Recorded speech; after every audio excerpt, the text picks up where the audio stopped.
The Spirit on the Tracks. In 1988, a small town on the border of Texas was gripped by fear. A series of gruesome murders had left the community on edge. As whispers of a serial killer spread like wildfire, an innocent man found himself caught in the web of suspicion.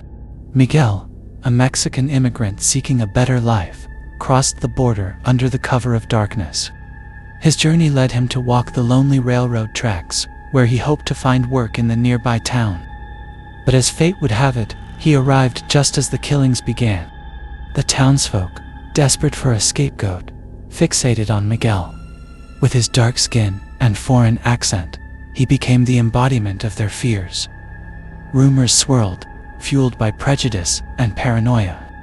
Before long, a mob formed, armed with pitchforks and torches, convinced that Miguel was the killer. Despite his pleas of innocence, Miguel was captured, dragged to the very tracks he had walked upon, and lynched. The townspeople, blinded by their hatred, never realized the true horror that stalked their streets. It was the spirit of the real murderer, a twisted soul who reveled in the chaos he had wrought. As night fell over the town, Miguel's spirit was unleashed. Bound to the railroad tracks, he roamed the woods, a restless ghost seeking justice and redemption. Accompanying him was a massive black dog, a spectral hound with eyes that glowed like embers. The dog served as both protector and harbinger, warning those who dared to tread too close. In the years that followed, tales of the haunted tracks spread. Locals claimed to hear the mournful wails of Miguel, echoing through the night, mingling with the howls of the ghost dog.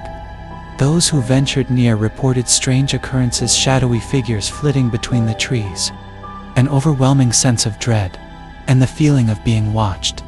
On moonlit nights, some brave souls would dare to walk the tracks, hoping to catch a glimpse of the ghostly pair. But many returned, shaken, recounting stories of a chilling presence that seemed to follow them, urging them to leave. Those who did not heed the warnings would often find themselves lost, wandering in the woods, haunted by visions of a man wronged and a dog that would not let them escape. Over time, the town learned to respect the shadows that lurked along the tracks, understanding that the past could not be buried without consequence. Miguel's story served as a chilling reminder of the dangers of injustice and the weight of unacknowledged guilt. And so, the legend of the black dog and the spirit of the wrongfully accused immigrant continued to haunt the railroad tracks. A ghostly testament to a time when fear overshadowed truth. Jam to production. Jam